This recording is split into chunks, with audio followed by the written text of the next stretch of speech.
initiated this project. And we first started a full study in Bombay. We went from Juhu Beach, Warsaw Beach, and many other coastal areas. And then we also took some of the tests within the city. And we found an information which was alarming, in the sense that there is no problem to present cars up to 5 years. But within 4 to 5 years, you find that lots of problems start coming again at specified areas. And that was the situation. Then after 1 year, we carried out the same study in Chennai, and we found almost a similar problem. And when we compared this problem, when we compared this issue with a established car which using galvanized thing, the results were really alarming. I mean, in one case you get things like perforation, things like small damages, hairline corrosion layers in from 3 to 5 years, while in galvanized, on the cars which are using galvanized sheets, there was no problem for almost 10 years. So we have important data. In afternoon I will be showing you in my paper. So this was the thing into that. So after that, when we got this study, almost I think in 15 cities in the country, we had performed awareness lectures in the evening. We had press conferences. We had even opportunity to meet the transport minister. You can say minister up to secretary level. We approached up to that level. And I'm very happy to listen from Mahindra that they have already reached to 70% in some sectors. But this is very slow. In one of the cases, when we went to the secretary level, one company almost was agitated to us, why the hell you are interfering in our thing? I said, it is how it is our thing. I think this country belongs to everybody, and we are trying to create some study which is alarming. And our idea is not to force anything to you. Our idea is only to bring an awareness to you that if you use this, the life of the car enhances in this fashion. So you talked about the roadmap. Now the question is that there is a study. There is a backing from European and North American market. So what is that which is stopping Indian market not to use a better technology? Sure. So in this, as I discussed, that organization like you also have to help, and we can have more interaction like this, which perhaps can bring a better awareness and better steps like Mahindra's have done of its own to a certain extent. Sure, Dr. Khanna. I mean, consumer awareness obviously is going to play a huge role in ensuring that the content per vehicle of galvanized steel increases in the Indian market. But I must also compliment the organizers for ensuring that you at least have an OEM here who has, in some cases, like you mentioned, has actually increased the content of galvanized steel in its products. So, but before that, I'll come to you, Mr. Pais. Your initial thoughts. You have mentioned in your presentation, you've talked about the advanced high strength steel that is being used by car makers. We also have examples of ultra high strength steel being used by car makers. We have examples of vehicles in India that has the B pillar made of boron steel. So yes, steel usage is being experimented with. Your initial thoughts on this creating this whole roadmap for the Indian sector? Yeah, this coated steel is basically a subject very close to my heart. And what is your question? The question you have asked is where I am working right now. So as a steel manufacturer, as a coated steel manufacturer from Tata Steel, we are developing new technologies, how we can reduce the cost of production, and how we can help automotive industry to make their application and other thing to ease out. So this is the one area where we are working on. But when I look at the industry, why the penetration is not happening, so I think is more of a consumer driven, because in India consumers are not very sensitive to any cosmetic corrosion. They are happy with a scratch and a dent and your rust is exposed. But this is not everywhere. I think gradually we are changing, and with the kind of awareness, gradually the things will improve. Because I am working in this area for last 20 years, and I have been associated with the first automotive galvanizing line in India that was set up by Tata Steel. So we are promoting this steel. We are going to automakers and convincing them and making the cost benefit analysis as well.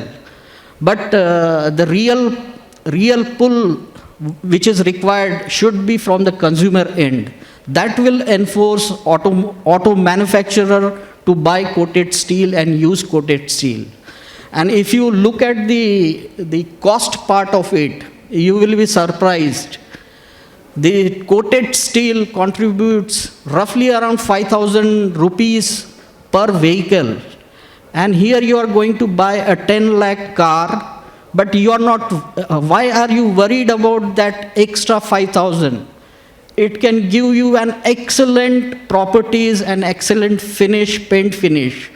So now it is, I'm not sure how we will conclude this session, but this is the take on this subject from my side.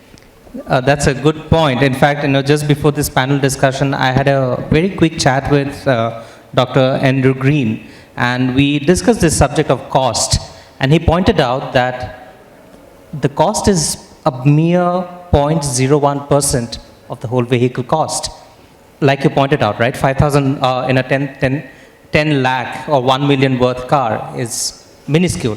But I'll come to you, Mr. D'Souza, but let us hear from the OEM. Your initial thoughts, but also please do address this factor of cost. Is how big a part does cost play in a manufacturer's decision to use galvanized steel in car bodies?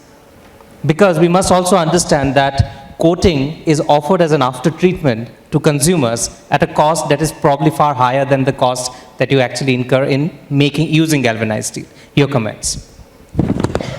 You are absolutely right. What you keep hearing from steel mills or from the International Zinc Association about the cost difference between coated and uncoated, this is only on the raw material level. So there are a lot of other hidden costs involved in using a coated sheet. For example, we talk about yield, correct? So to make a panel of say 1.5 kg of 1.5 kg weight of the panel, you need to use 2 kgs of panel. Suppose say the yield is somewhere between 60 to 70%. So the rest 30% goes as a scrap. So there is a processing cost is involved. Apart from this, we talked about, in fact, the Tata Steel representative also talked about the welding issues. What are the welding issues we had?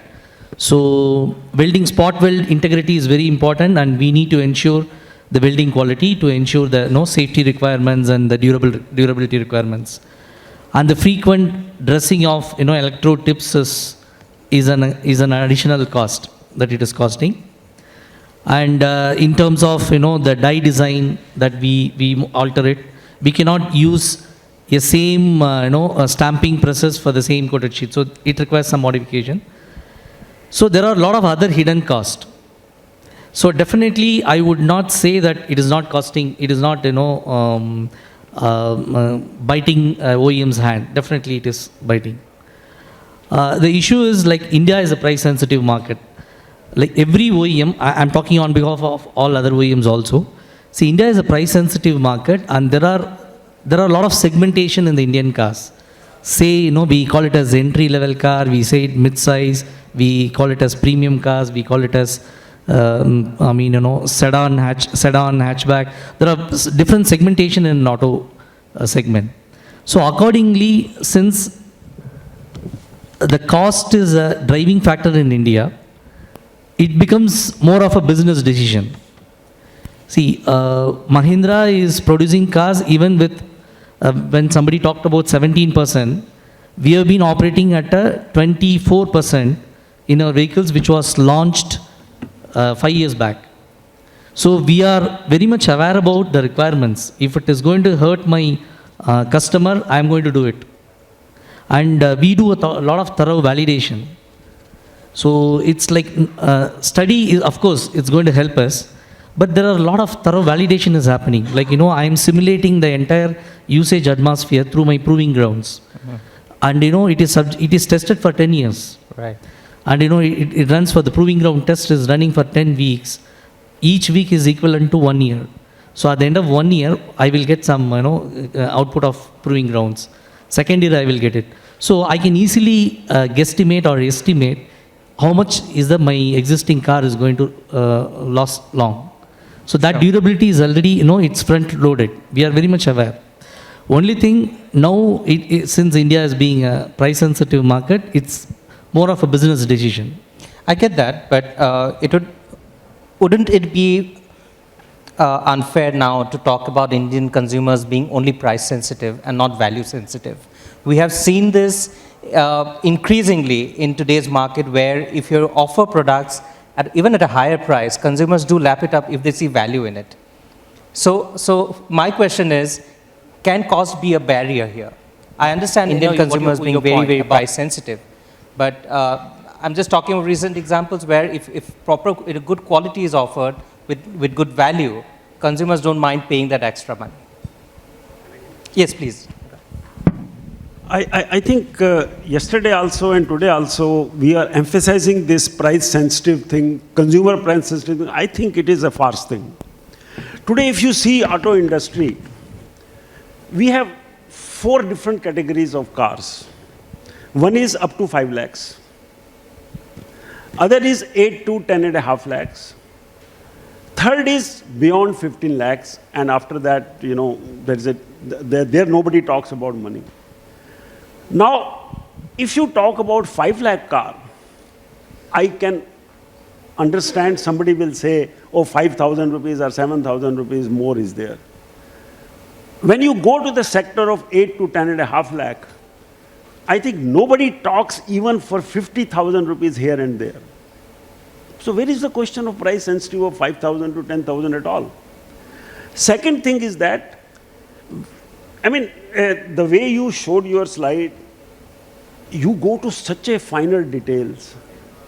Now, in such a finer details, can't you add one factor, or car, in general car manufacturing, can I not give a better car to the people?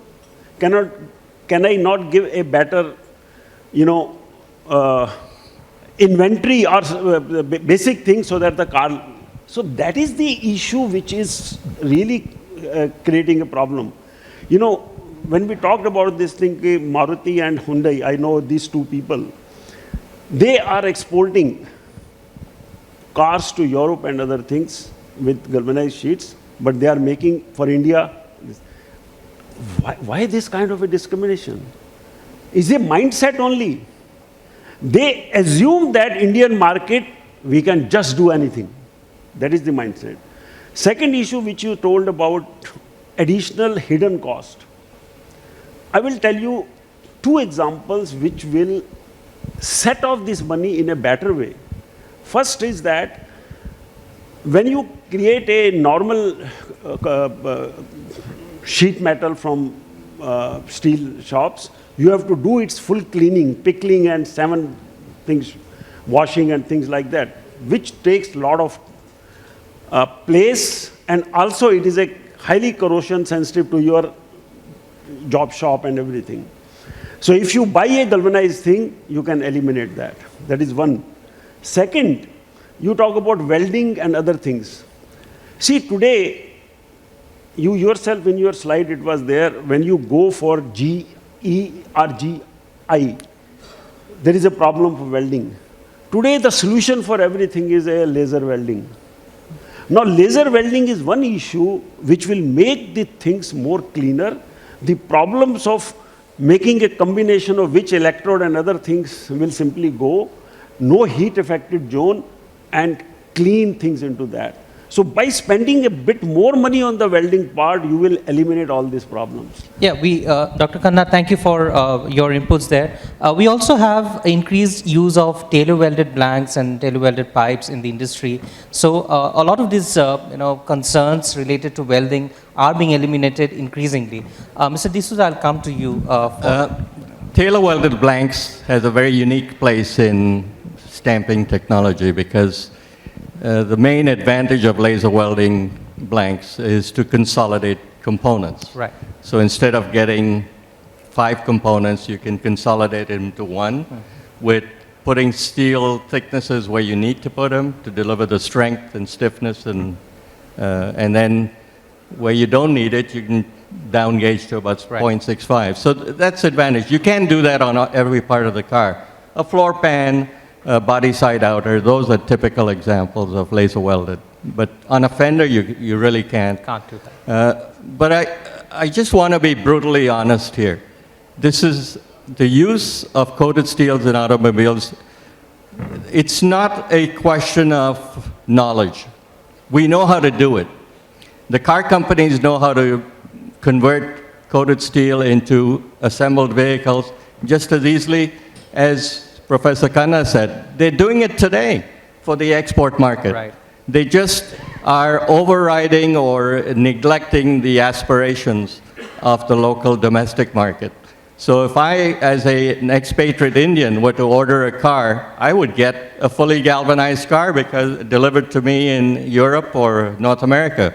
But my brother who lives in India would, on the very same line, produced by the same car company, would be getting a much inferior product. And that's not fair. So it's not a question of we don't have the technology. Sure. So let's look at the cost, though. Mr. Pais is exactly correct. It's not just the original material cost, it's the conversion cost. So weldability, you've got to use a little different pretreatment, phosphate, your cleaning practices of the dyes, spot welding, dressing, all these are extra costs. We have done such an exercise. Sure. And even if you were to take the 5,000 rupees and double it, 10,000, you could even triple it. And yet, consumers will pay 20,000 rupees to get the underbody coated. So it's not a question of the consumer being unable to pay for it. Yeah. He's not getting the salespeople in the car companies could be selling galvanized steel and saving the consumer money by not requiring undercoating of the vehicle off-site. So just to give you an example, the undercoating business was huge in North America. We started putting galvanized on cars in 1983.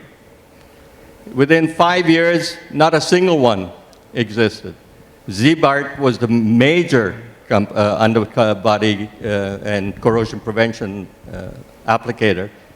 They went out of business. With the use of galvanized steel, you don't need to put any undercoating, whether it's the monsoon season or not.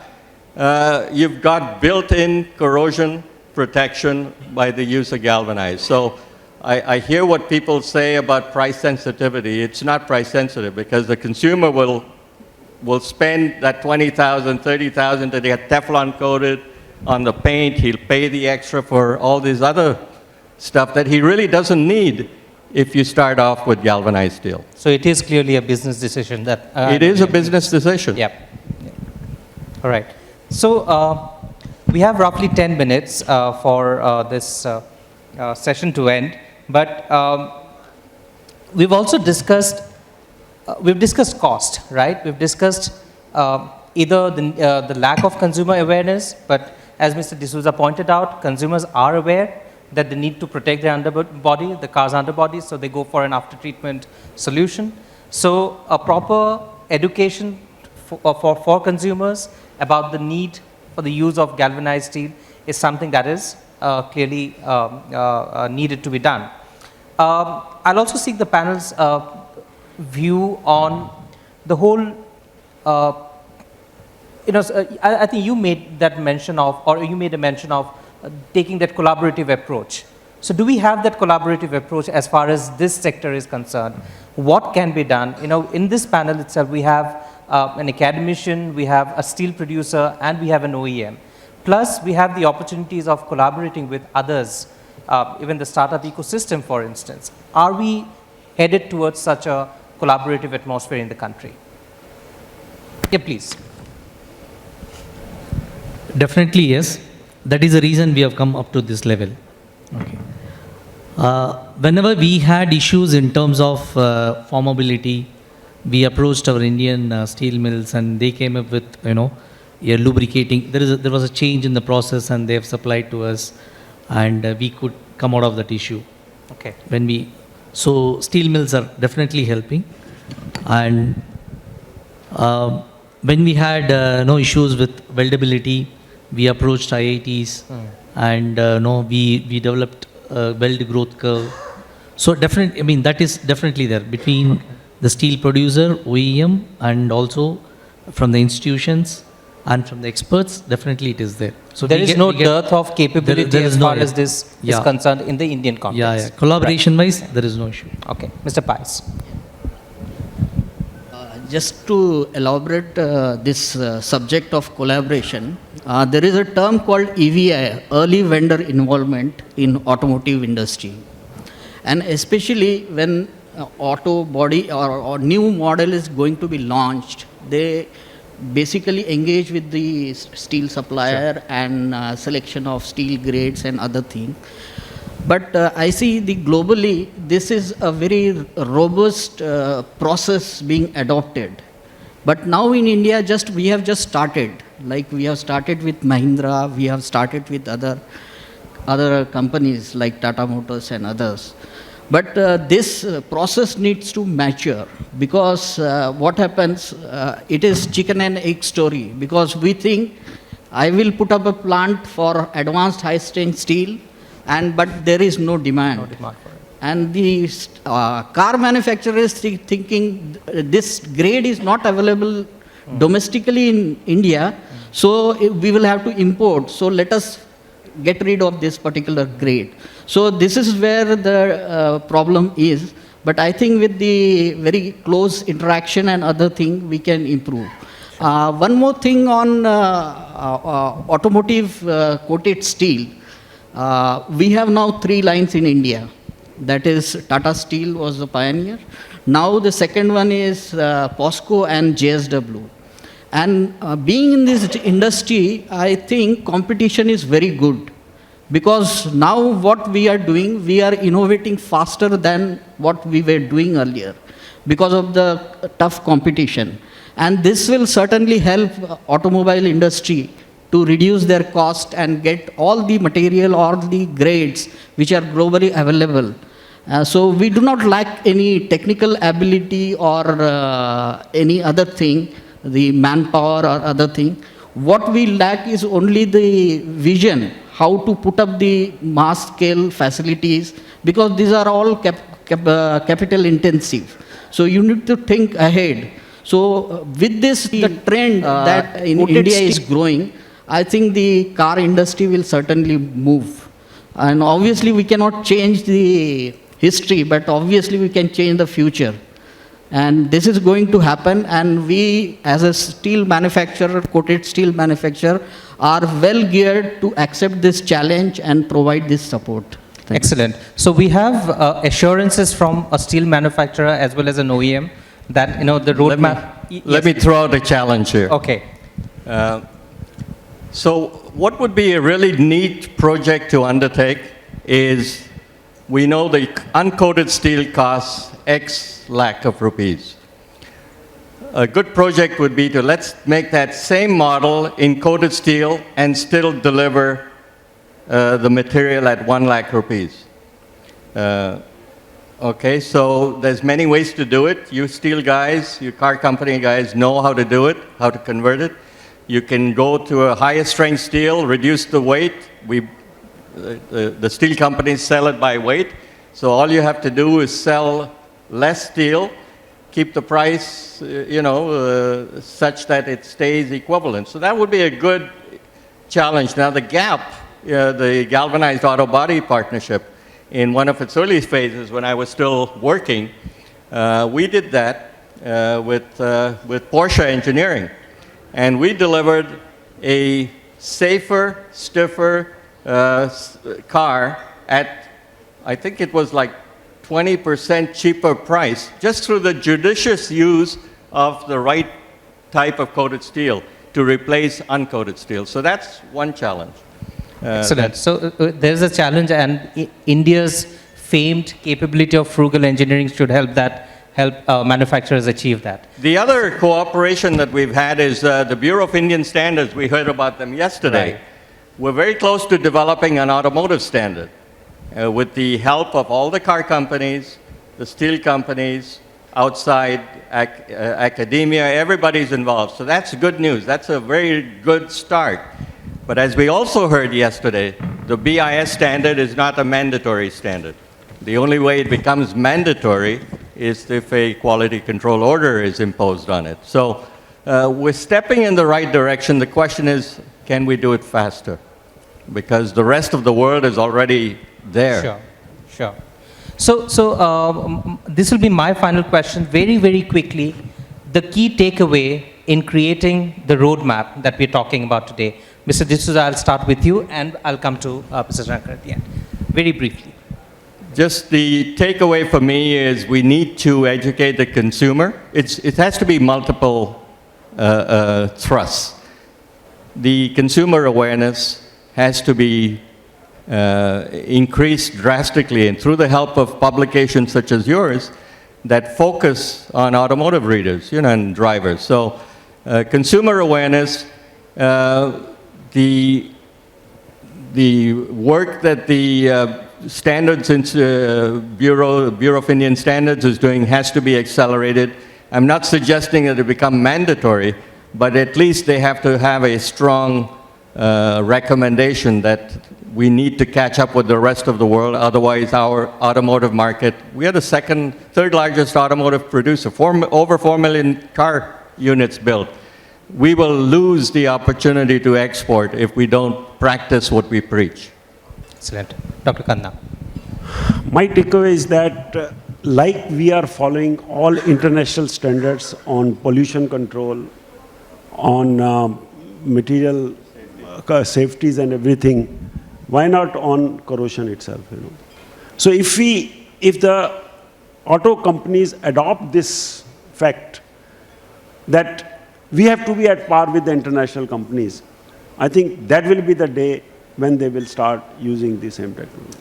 Excellent. Mr. Pies. Yeah, as already I have said that coated steel is the intensity of usage of coated steel in auto body will certainly increase.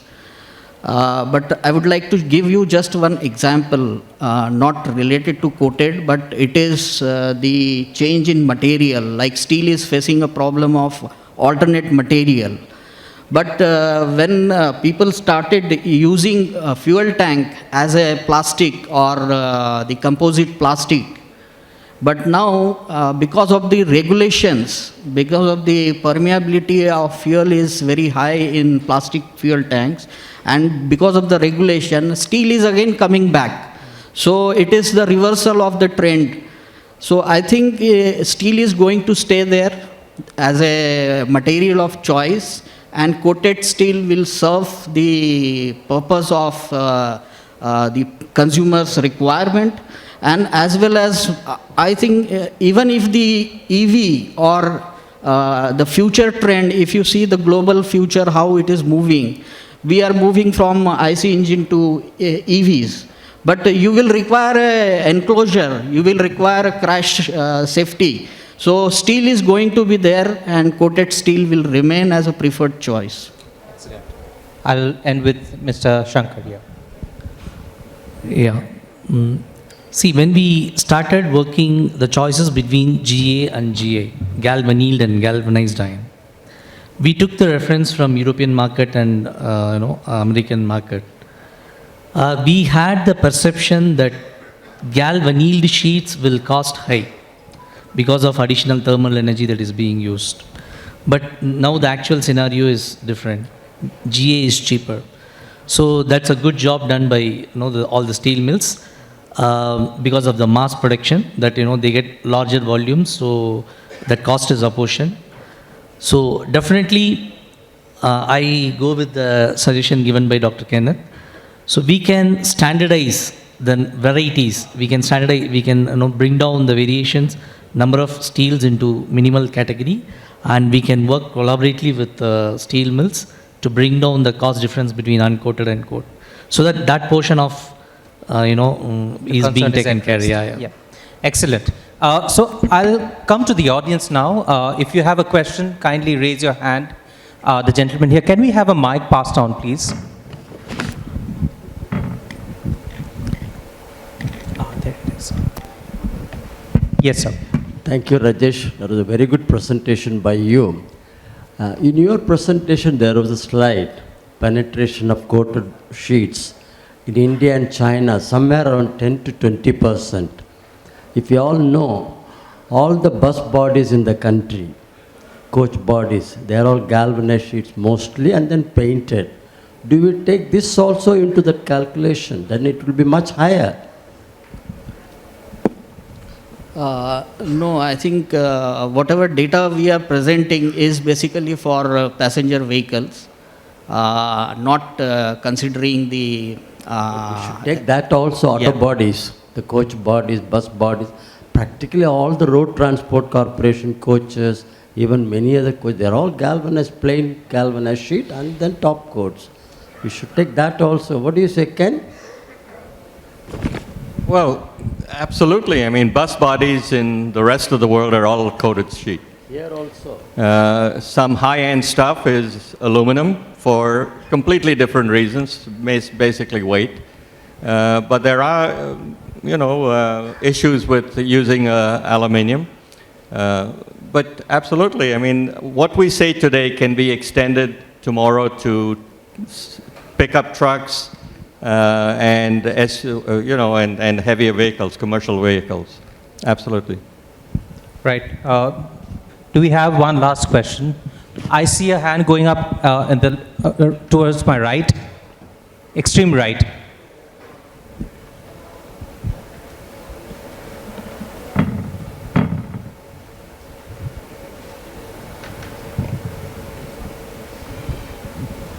Hello.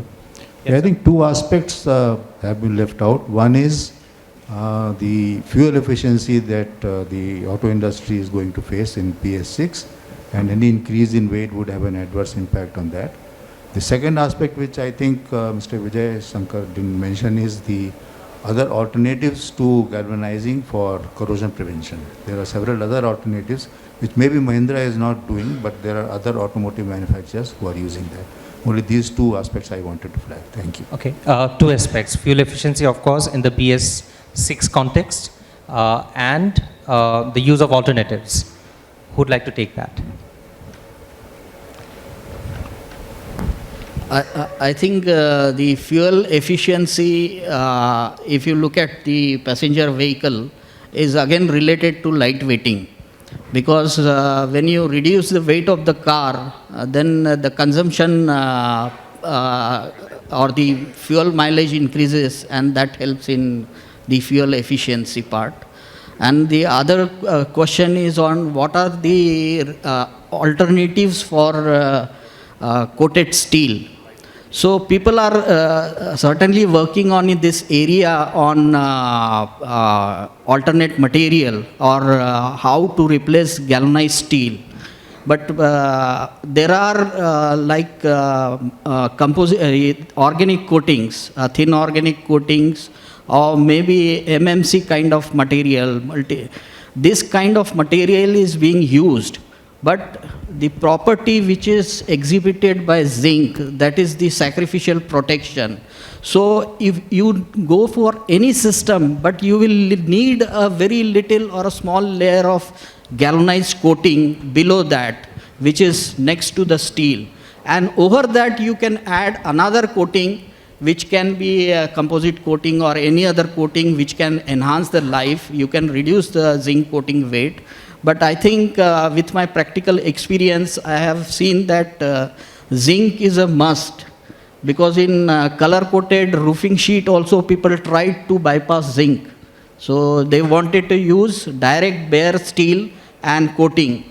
They failed miserably because they have not realized the importance of zinc.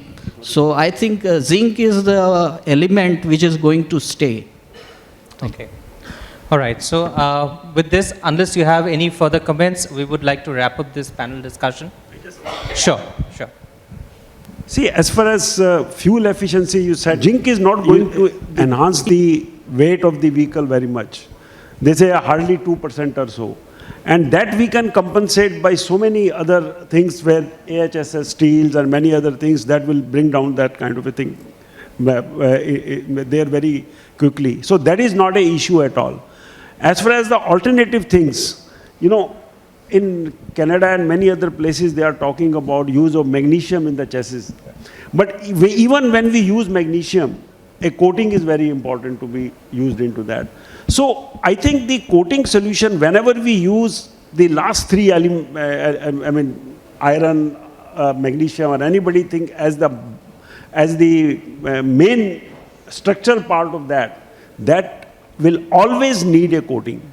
And in that, zinc is the still cost-effective solution. If you go for aluminum coating, that is still more costlier than that. So I think at present, the zinc or modified zinc coatings, they are the best solution, and both these factors will not be severely affected by this change. All right. Excellent. With this, we'll wrap up this panel discussion. Gentlemen, thank you very much for being such a wonderful panel. I hope you enjoyed this. Thank you very much.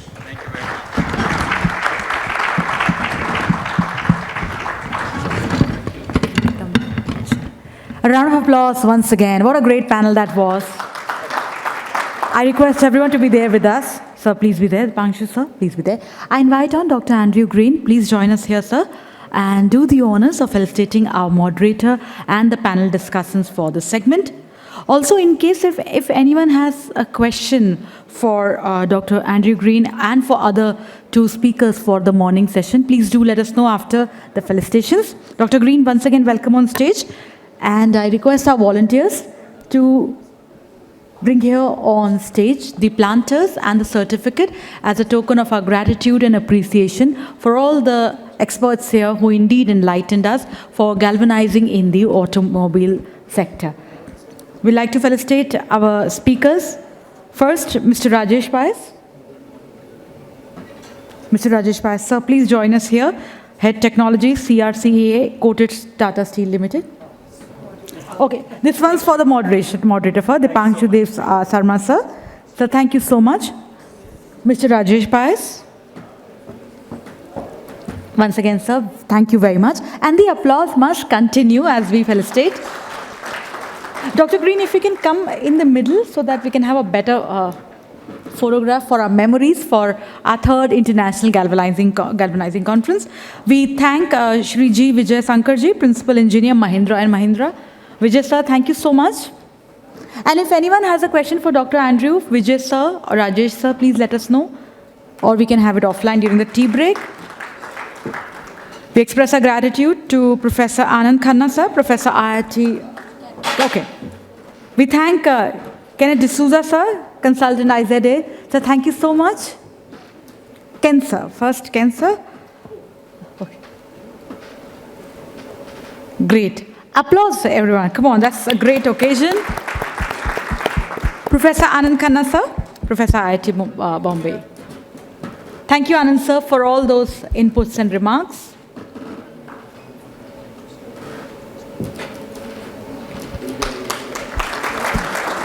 And let's have a group photograph, Dr. Green, as we come toward the conclusion of our first panel discussion for today. A group photograph, sir. Once again, thank you so much, Dipanshu sir, Rajesh sir, G. Vijay Sankar sir, Anand, Professor Anand, Ken D'Souza sir, Dr. Andrew Green. Thank you so much.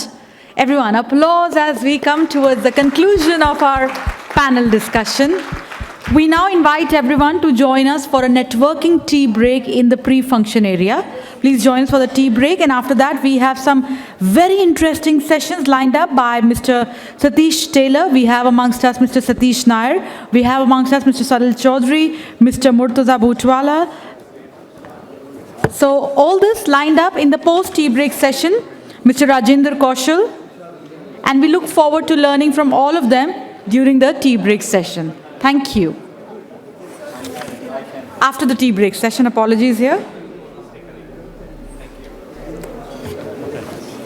And the best thing you like in event? I think the best thing that's come across in this event, if I can say two things, is one is the networking opportunity that we've seen, having over 300 people coming together and talking about the advantages of using galvanized steel. And then second is the information that we've learned here. It's been a lot of exciting information. Okay, thank you. And the second question is suggestion for the future. Any suggestion for the future? I think a lot of the experts that have spoken here have highlighted some recommendations for India to follow, including increasing the use of zinc for galvanizing the automotive sector, increasing the use of thermal spray for the railways, the bridges, infrastructure. All those things reduce the cost of corrosion, which we've recognized as being very high in India and globally, up to 4% of the GDP. Okay. And the next question is, how did you find the technical discussion? I think the technical discussion has been excellent. The experts that we've had here, gathered from the steel industry, the galvanizers, and so forth, have really brought forth some excellent information that highlights, again, the benefits of using zinc and the need to increase the use of zinc here in India for these different applications. And favorite discussion or the presentation? That's hard to choose, but I think the panel discussion just now on the automotive sector, that had some very powerful statements being made by the participants, and that was probably one of my favorites. Okay, and how did you find the event all over? It's been, I think it's been a fantastic event. I've heard very positive feedback from all the participants I've spoken with, and they're looking forward to the next event already. All right, thank you very much. About the show. Okay, so the question regarding this is like, how did you find the technical discussion? I find the technical discussions very interesting. I'm coming from Malaysia, and the first time participating here. And I find the technical discussions related to the car automotive industry give an inside view in terms of how the developments and usage potential in terms of zinc able to move forward into the industry in India itself, which is very positive. Yeah, I find it to be helpful for my industry. So one best thing you liked about the show? I find that the best thing I like about this show that you're able to have a various local industry speaker who is very supportive of the industry, and then one interesting thing is that you have the panel dialogue. I think that one it's something that which is I have not really seen in a lot of other places in terms of this event, and this is something that's important. All right. That's great. And the other question I would like to ask: any suggestion for the future show according to this? I would think what you're doing is a good job. It's a great job. I think that you should continue with this particular event that you have. And I think that is a follow-up on the industry, on update. I think that would be helpful for your future sessions. Okay, that's great. Any favorite session or a presentation did you like? I would have loved. I like the update on the yesterday event. One is on the global research on the zinc markets. That's something that is very useful. And then I find it interesting will be the industry that you have locally, especially from the Tata Group and from Mahindra Group. That give a really deep insight on what you have in the local industry. Okay. And one last question I would like to ask: how did you find the event overall? Very good. Okay. Yes. Any rating would you like to give? If a rating of 5, I'll give it a 5. Okay, that's great. Thank you so much. Have a nice day ahead. So, how did you find the technical discussion? The technical discussions were very deep, were detailed, and I think the participants benefited from what was said by the experts. And one best thing you like about the show?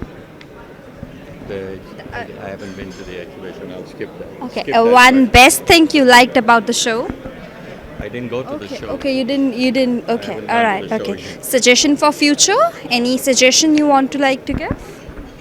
So I think what I'd like to see in future conferences would be more visible car companies attending, senior management representatives of the car companies, as well as more government officials. I think we need the message sent to the top of the house and then let it cascade down to the lower levels of management. And I would like to ask you the last question. How did you find the overall event management? Yes, it's spectacular.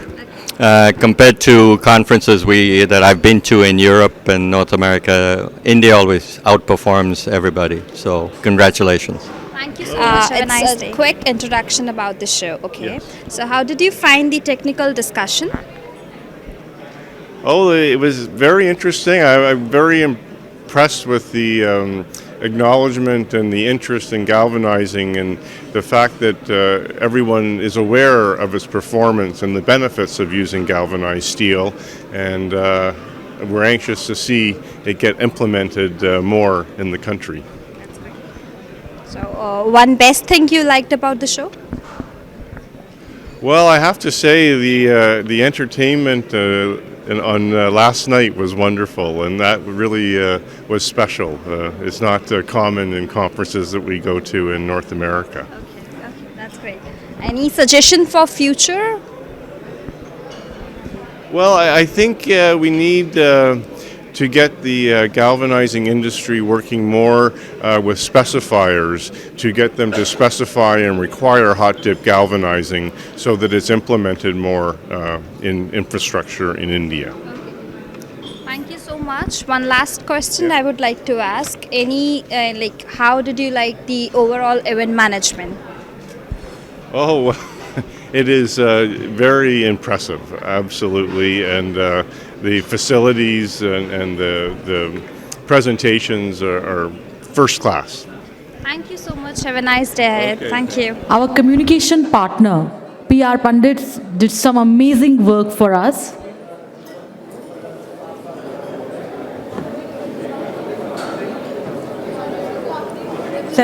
Presentation on zinc thermal spraying on-field applications by Dr. Satish Taylor, Mr. Rajendra Kaushal for galvanizing capabilities of Indian galvanizers, Dr. Satish Nair on modern roofings for smart infrastructure. We'll be also having Mr. Salil Chaudhary amongst us and Mr. Murtuza Butwala on contribution of galvanized steel in building renewable power infrastructure. Kindly be seated. And during the break time, please do find some time to visit the stall area also. We have an exhibition outside in the pre-function area.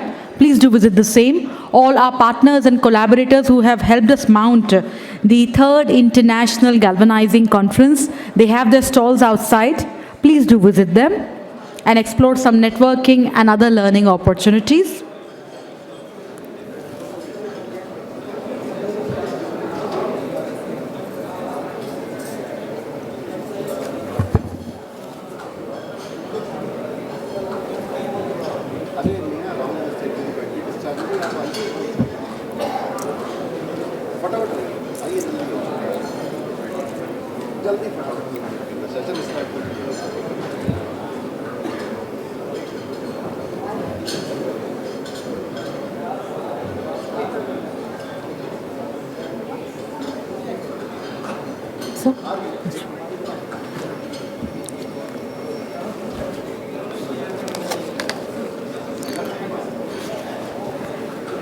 Once again, everyone, welcome back after the lunch break. Kindly be seated. We're about to begin with our presentations for today, for this session. In the second technical session, we have 5 presentations.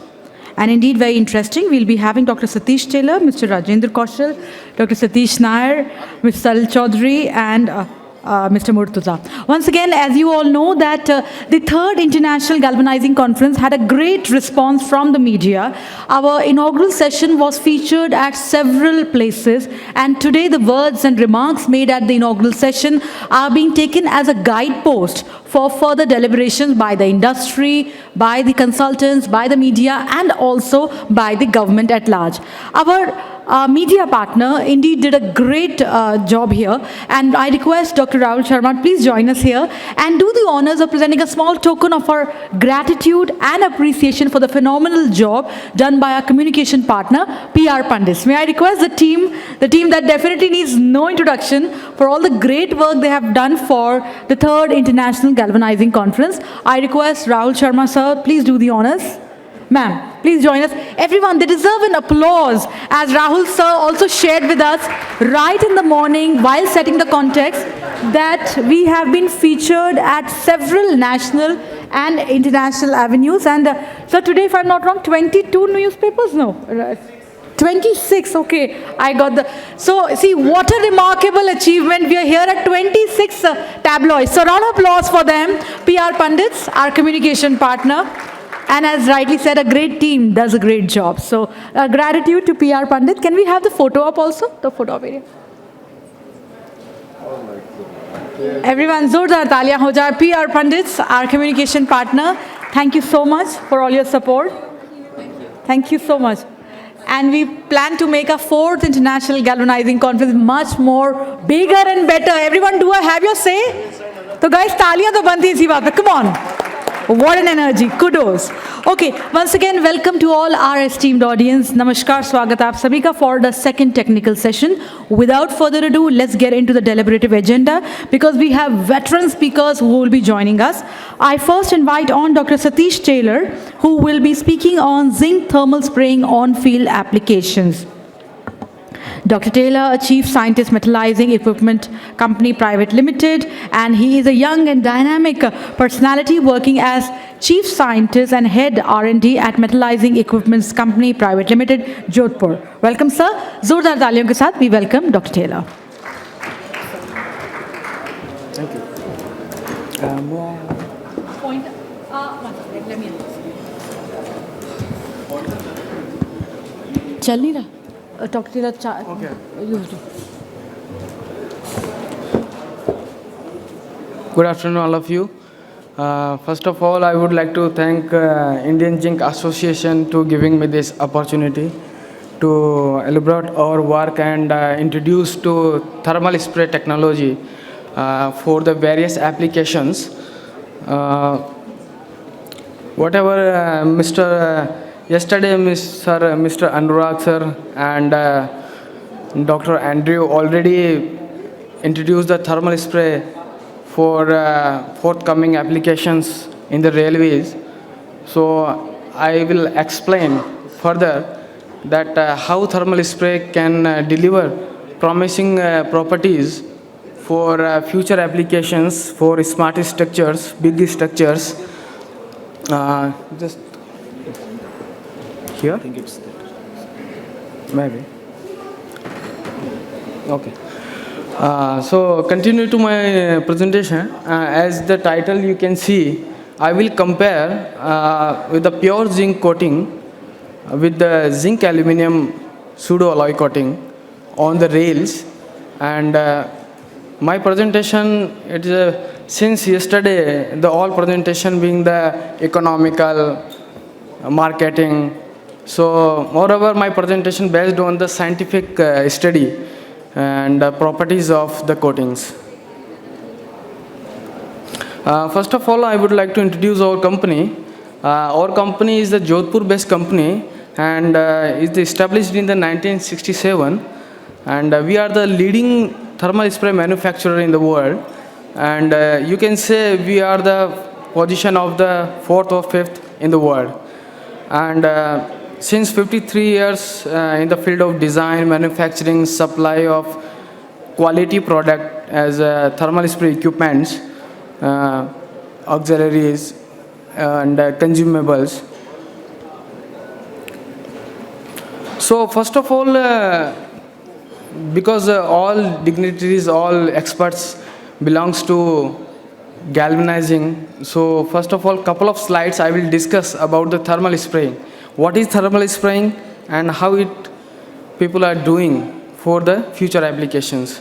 So as you can see in a screen, in the simple word, thermal spray is an industrial established method to apply coatings and to improve the coating surface properties and surface by means of heat source and to the spray material. In other words, thermal spray techniques are coating process in which melted or heated material are spread onto the surface. The feedstock, the coating material, is heated by means of electric, plasma or arc, or chemical means combustion of flames. So these are the fuels by which material get melted and propelled, the molten state propelled towards to substrate. These are the classic classification of the coatings, and where you can see number of type of methods. I didn't include in the galvanizing because of this is the another process. That's why here you can see the chemical PVD system, CVD system, welding and the thermal spray. Here is showing the coating thickness versus substrate temperature. So as per the process, you can see thermal spray strength to 50 micron to 1.5 mm. That coating can be developed on a surface. And you can see the other method, chemical, PVD and CVD. These all are the thin coating technology with the galvanizing as well. In galvanizing, we can deposit coatings up to 100 micron, typically, for the typical applications. Here the concept of the thermal spraying. You can see, we can use wire and powder as well. Both can be the feedstock for the thermal spraying. Electric gas or heat source are using to get melted the coating material, and it convert into the molten particle. And from the compressed air,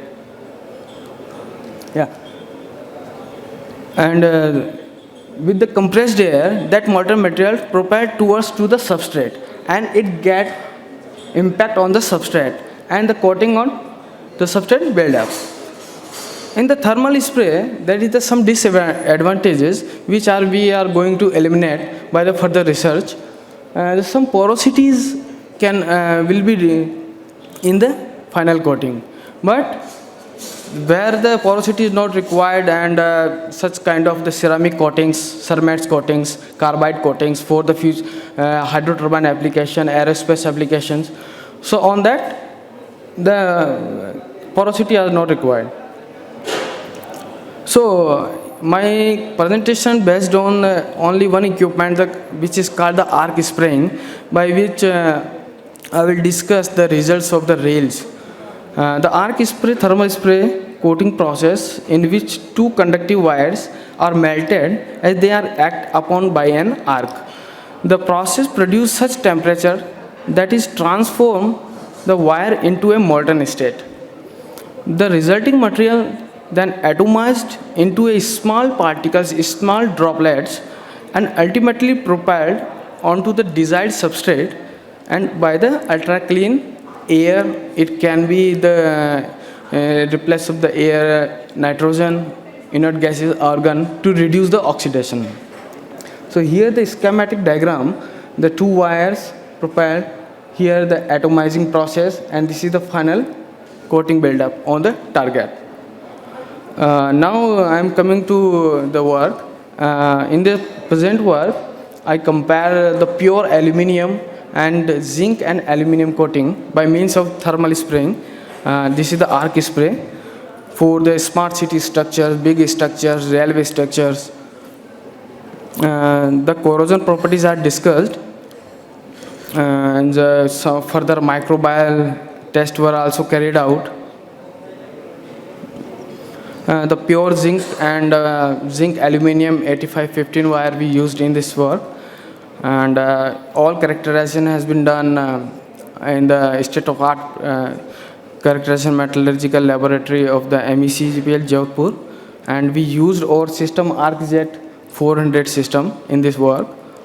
And some capsule samples are prepared for the salt spray and the microbial test. And as well as these studies are, we used the railway samples, rail girder samples, to achieve uniform coating thickness and the consistent coating properties carried out in the thermal spray booth with the robotic arm. Salt spray test is conducted as per the ASTM B117 to evaluate the corrosion resistance of the coating. The corrosion media is sodium chloride. The test was conducted for the 100 hours with the fog spray period for 8 hours followed by 16 hours per day as the exposure period. For the microbial test, samples were tested in the synthetic urea with the bacteria and without bacteria. So these are the typical micrographs you can see. This is the pure zinc coating and this is the zinc aluminum coating. Here I am comparing, you can see the pure zinc coating has some porosity. You can see in the micrographs. This is the substrate and this is the zinc aluminum coating. The both phases you can see. And first of all, before the coating, the sample is the blasted active surface. First, sand blasting and grid blasting will be done on the substrate to the active the surface to remove some contamination on the surface, and after that coating is applied. Here the typical results. This is the porosity result. In pure zinc, more than 2% porosity are noted, where in the zinc aluminum coating, the Zincal is our patented name. We already patented this coating with the name of Zincal. And here we get the very dense coating, less than 1% porosity we are achieving in the final coating.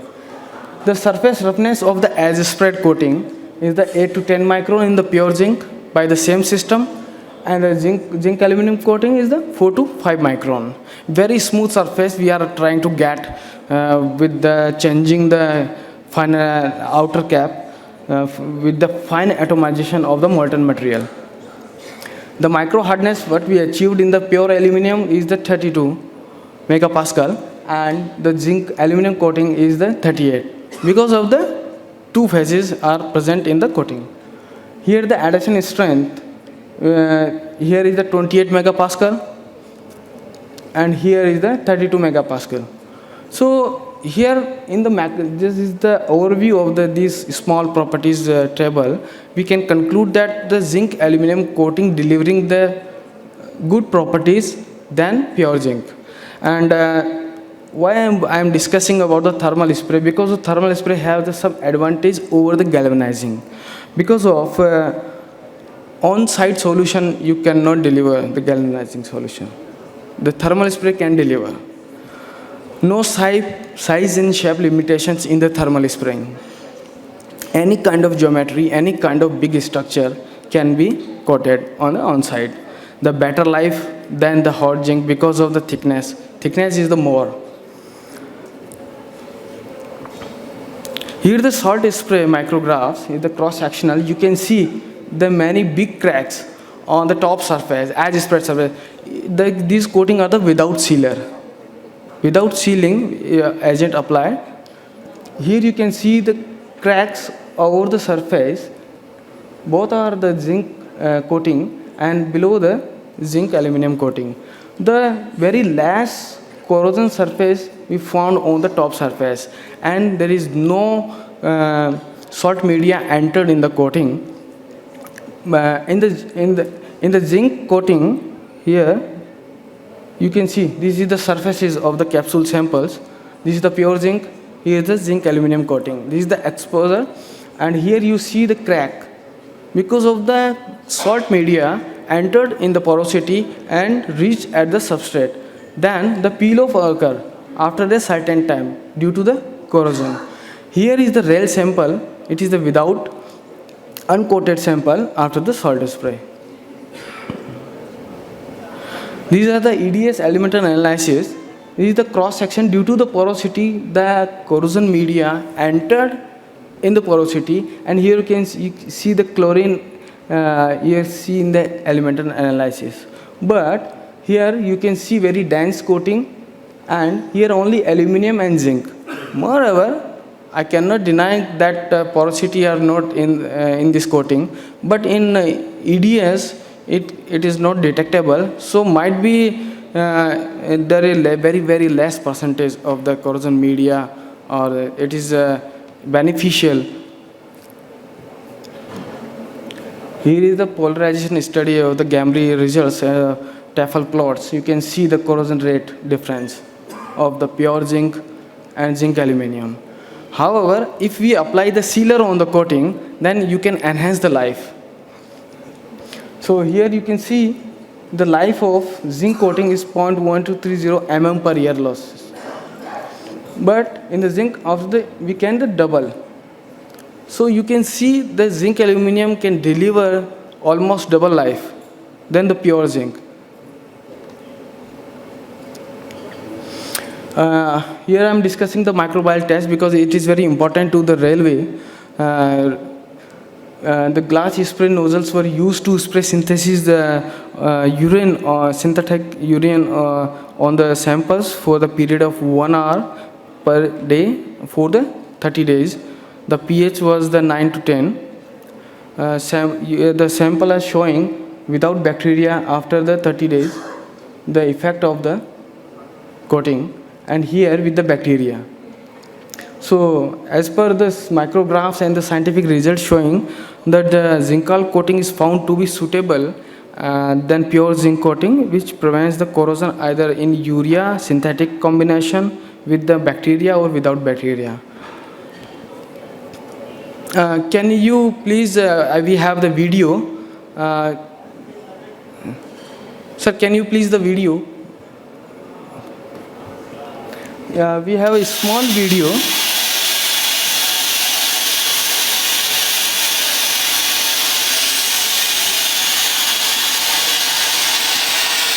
This is the state of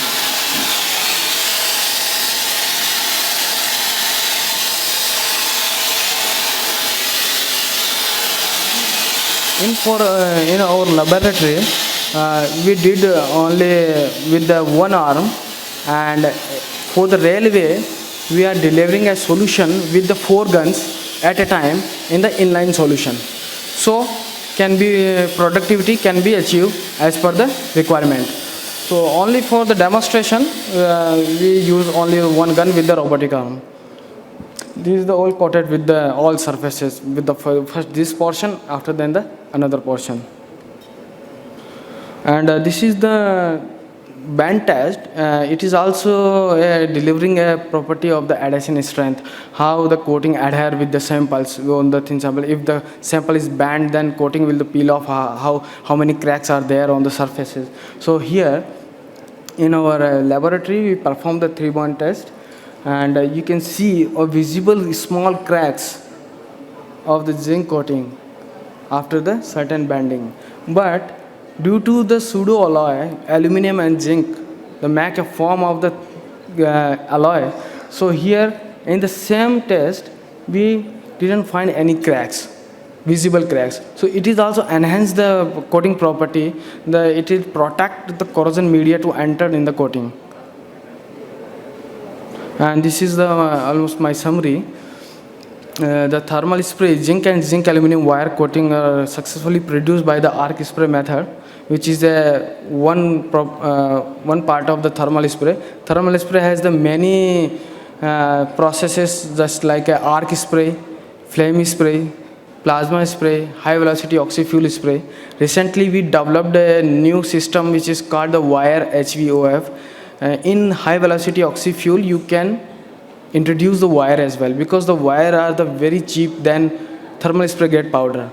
So for the economics, we deliver such kind of the products, and the future R&D we are working on the thin coatings of the ceramic coatings for the future application. I would like to recommend our some ceramic coatings for the your engine's chimney inside and wagons also. So later we want to explore our coatings for the new future applications of the railway as well as for other chemical and industrial applications. Thermal spring zinc oil provides an adequate alternative big steel structure that cannot be galvanized, because the limitation of the galvanizing is the big tanks should be you want to put in the job in the tank. So but the thermal spray can deliver on-site solution.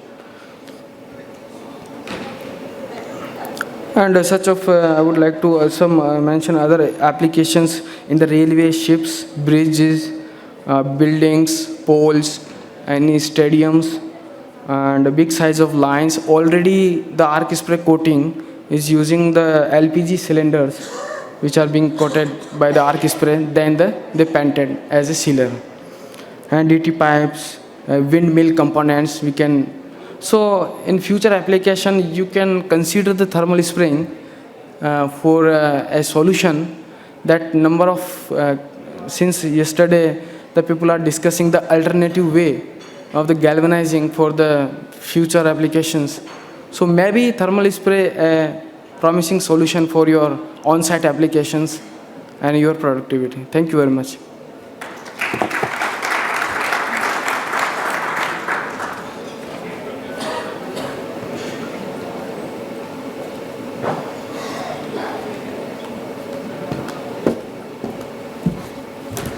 Thank you very much, Dr. Taylor. And we'll be having question and answers for this technical sessions once we are done with all these presentations for this session. And once again, a small humble request to all our speakers for this session, if we can stick to the timeline. We have a timeline of 10 to 15 minutes per speaker. Okay, going ahead, I invite on Mr. Rajendra Valmont Industries. Mr. Kaushal will be addressing on galvanizing capabilities of Indian galvanizers. Mr. Kaushal, a professional with 19 years of experience in business development, P&L management, operational excellence, and has completed degree in chemical engineering and masters in operations management. And he's currently the vice president coatings with Valmont Industries. A round of applause to welcome Mr. Kaushal. Mr. Kaushal, welcome, and we look forward to learning from you. Mr. Kaushal, please.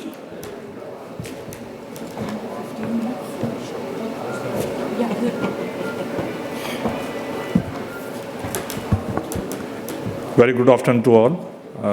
I'm going to present on capabilities of Indian galvanizers.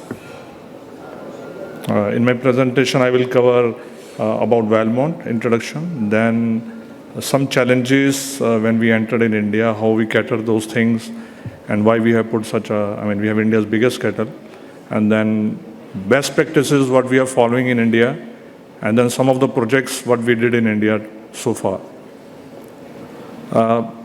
Valmont is a US-based company headquartered in Omaha, Nebraska. We are present, as you can see, we are all across the globe present there. And we have 4 business segments in which we are. One is utility, where we manufacture mostly big monopoles, then irrigation for central pivot. We have ESS, which is basically engineering support structure, where we have cable tray manufacturing, gratings, other small poles, decorative poles.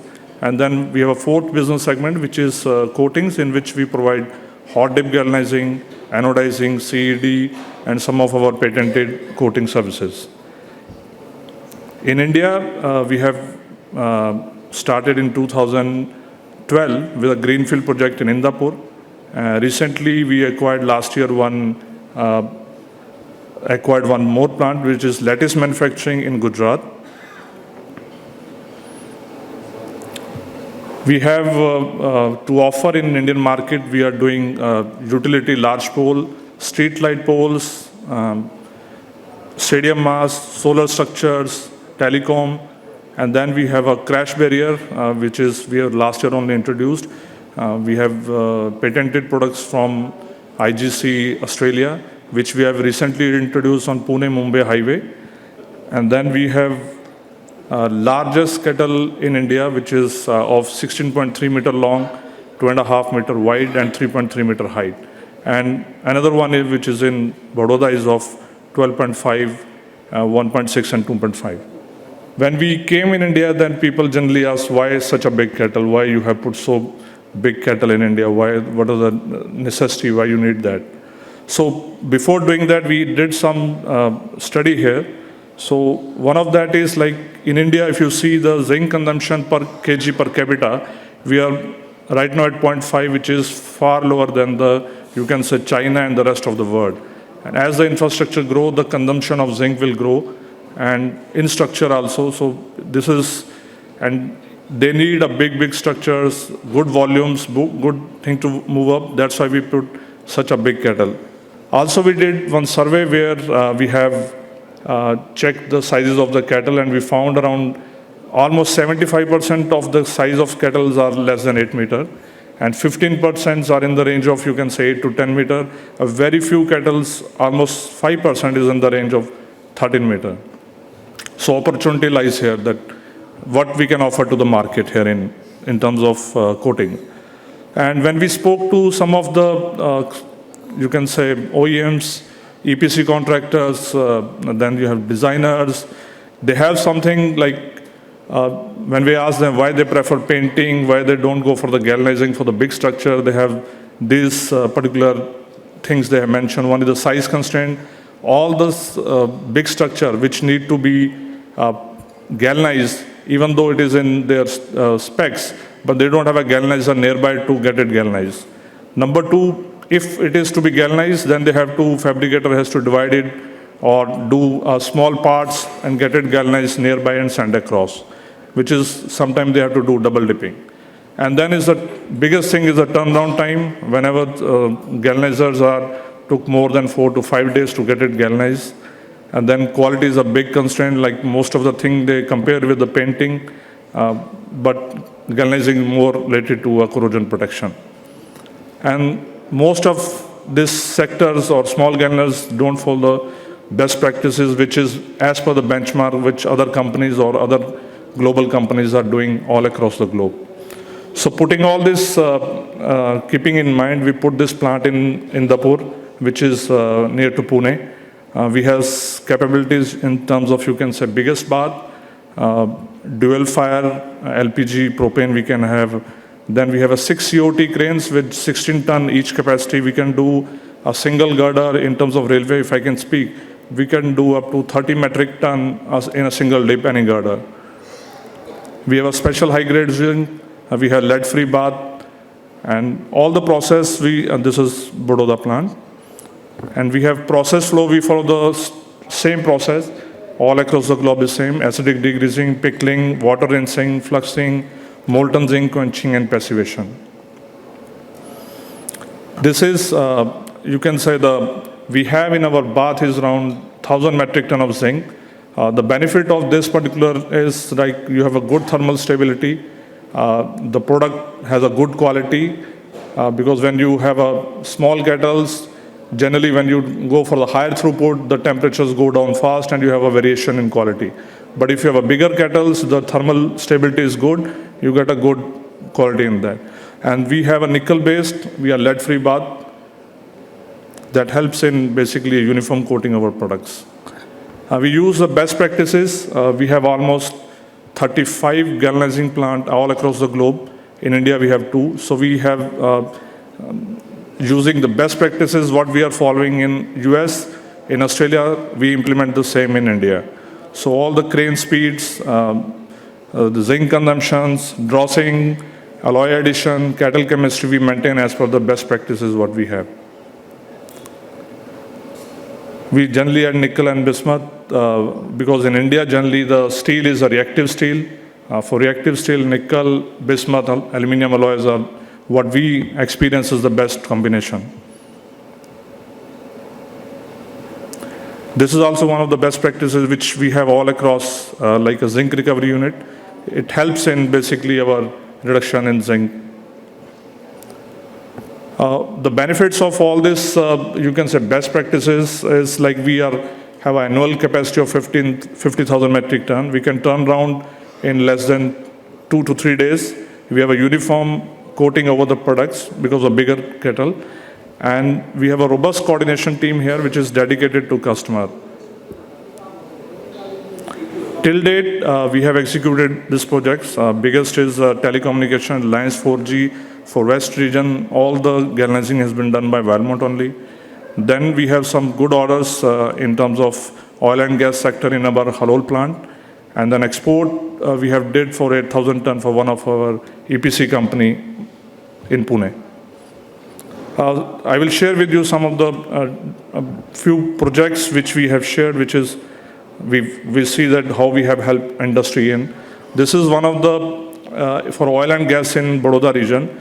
I mean the galvanizers don't have that capacity there. This single dip is of 9 metric ton because generally most of the time the crane capacity is hardly 5 ton. So but because we have this good tonnage or good capacity of crane, we are able to do this 9 metric ton in a single dip. Otherwise, if it has to be galvanized in other small kettle, the fabricator has to cut down into 2 pieces and then again fabricate it together. So that will increase his cost and time also. So with the single dip, he can save his money and time, both. Similarly, some of the, for Mumbai customer with this for railways, 12 metric, Western Railway basically, 12 metric ton, one piece we did this, hot dip galvanized. We can do up to 30 metric ton, which I mentioned earlier. These are some of the export projects in terms of silencers. We exported to Australia. The diameters are in the range of 2.35 meter and one piece is around 6 ton. These are some of the more examples, boiler skid, lift cabins, and conveyor belt frame. This is, I would like to share you, this is one company named Schindler. They have earlier manufacturing sites in China and they are facing issue in finding out, sourcing out this galvanizing in India because of the length and the size constraint. So we both sit together and they are able to do right now this particular escalators in India. And most probably they have just now started and they will ramp up this to, right now they are doing hardly 50 escalators, but they ramp up to 3,000 escalators. And this escalator which we have galvanized is been commissioned in Delhi only. These are for the X-frames which are used for windmills, basically to when they have to export the blades of the wind turbine, blades over, they keep the wind turbine. And these are the frames of thermal solar. This is one more project which we have completed, 800 ton. This is a very complex structure for Vietnam. This is a hydroelectric power project where we have, I mean, this is fabricated and galvanizing both by Valmont. This is for Saudi Aramco. We did a big boiler. The challenge is because it's a hollow from inside, the zinc will fill up and then you have an issue in drainage and how you pick up. So there is so many things to discuss, but we are able to successfully get it done. Other than that, we have other offering like street tile poles. So we have other places we have already commissioned. This is one of the UPPTCL line which we have commissioned. These are telecommunication camouflage poles, then traffic gantries. We have a stadium mast in Ranchi. These are some of the distribution poles we have already commissioned. That's it, thank you. And I would like to, I mean, if someone want to visit or do some experiments on, I mean, galvanizing or something, I would like to, I mean, invite you all to visit our factory anytime. We are more than happy. Thank you very much.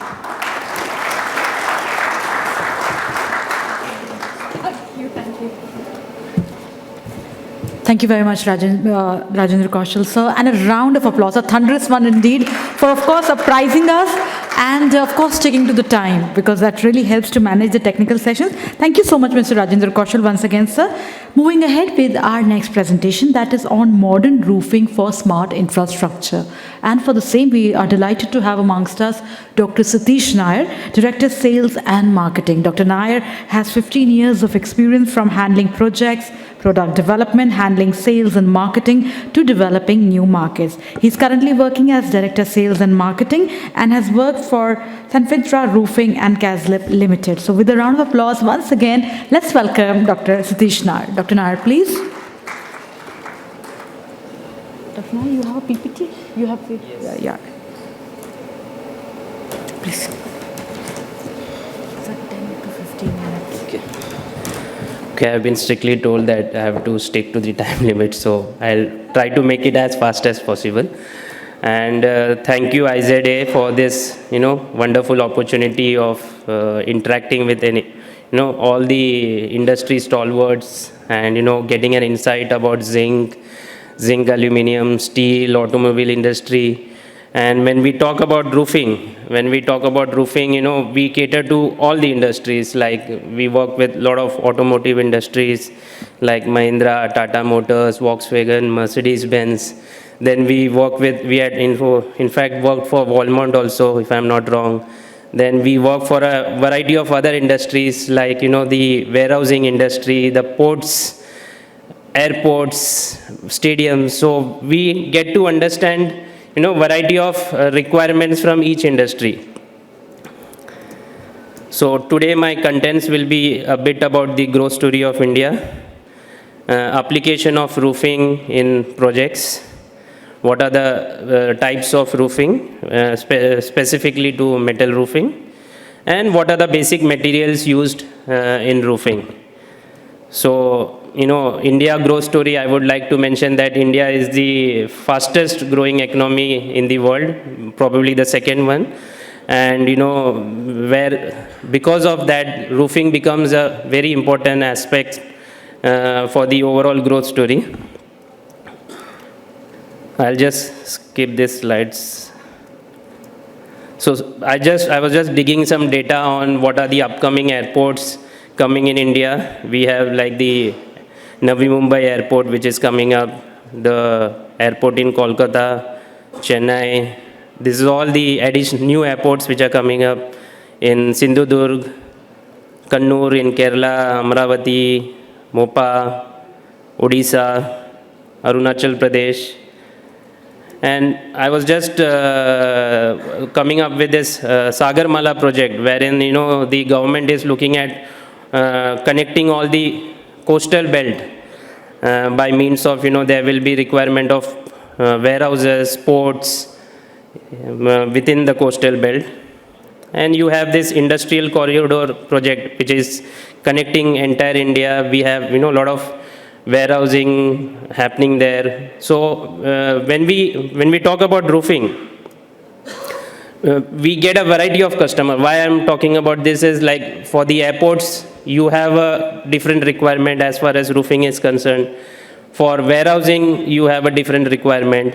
And we as a company are not only, we are into manufacturing, we have our manufacturing plant in Pune. So we, manufacture a variety of material like the regular trapezoidal profile to standing seam roof, then double skin system. I'll come to that later on. So as I said, factories, infrastructure requirements, airports, metros. So every particular requirement has got its own, specification. Like for the airport, I was fortunate enough to be, involved in Delhi Airport and Bombay Airport and a lot of other airports. Yesterday, sir was mentioning about Raipur Airport.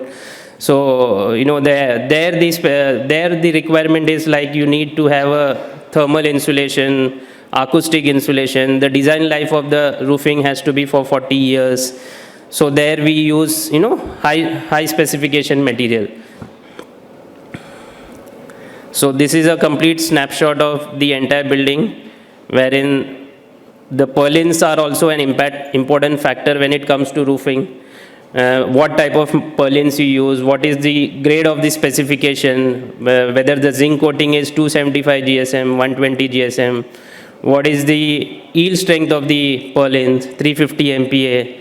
So all that factors, what is the thickness of purlins to be used. When you talk about roofing, purlin plays a very, very important role because it's the skeleton which handles the roofing. Then you have the roofing, the wall cladding, then you have a lot of other accessories like the polycarbonates for daylighting, turbo ventilators for air changes. And we also do complete pre-engineered building. So when we talk about pre-engineered building, the columns, what specification, what thickness, what coating, what DFT coating for paint. So all that factors are to be decided, and based on the industry standards, like if somebody is, if there is a acidic reaction within the factory, then you have to decide the parameters accordingly. So as I mentioned, we have like the Z purlins, the C purlins, lot of specifications are given, lot of, emphasis is given on choosing the right purlins for the roofing to sustain for such a long time. And what are the important aspects before deciding a metal roof? So, obviously everybody wants a complete leak-proof system, no water inside the building. They should be focused on manufacturing their product and getting the building in the right, rather than worrying about the leak system. What type of materials to be used, whether it's a color-coated galvanized material, galvalume material, and bare galvalume material. So, and thermal insulation plays a very important role in roofing, like what is the insulation material to be used, whether it's a glass wool, rock wool, what is the density required, cement board, what is the acoustic value required for the building, what is the thermal value required for the building. When it comes specifically to airports, when it comes to factory buildings, they are more concerned about the leakage part of it, and if it is a food industry, they are also concerned about the thermal value of the building. Daylighting is an important aspect to reduce the energy conservation, ventilation system in the roof, and ultimately everybody needs a cost-effective solution. And most importantly, what I have seen is within the roofing system, how you detail the, the detailing is done for the critical junctions, like wherever there is a chimney cutout, or at the gutters, the treatment of the gutters given. Gutter plays an important role in the roofing because it, drains out water, and, if the gutter is not right, then your whole building. I had an example of Hyderabad airport, where even before the building was operational, the gutter started overflowing. And luckily the building was not operational, and then, there was a last minute change which they had done it. So as I mentioned, the types of roofing is the regular trapezoidal profile, which are normally used for, car parks, factory buildings, depending on if it is a warehouse. Then you have a more advanced system, which is the standing seam roof, where there is no screw penetration on top of the roof, and it gives you a complete leak-proof system. The clip-lock system, which is a more similar method to a standing seam roof, but there's no seaming done on the roof. The tensile fabric roof, then the double skin system roof. When we talk about double skin, it's like the bottom liner, the insulation, and then the top sheet. So, like within the trapezoidal profiles, we have got various profiles and in the market. But there are small nitty-gritties which has to be taken care of, like the anti-capillary groove within the profile, which most people are unaware, but within the roofing industry it is very important factor. Standing seam roof. Now when I talk about a factory building, like we were doing a project for Dubai port in Mundra. So it was just 10 meters away from the shore, and they wanted a roof where the wind uplift was very high. So they wanted, they can't, means they were not, they didn't want to spend on the standing seam roof. It was a regular warehouse. So we used a higher thickness roof and we designed the roof properly. Then there were, additional features given on top of the roof so that, because the wind speed there was very, very high. So, that is one sort of roof where we can go for a double skin roof where people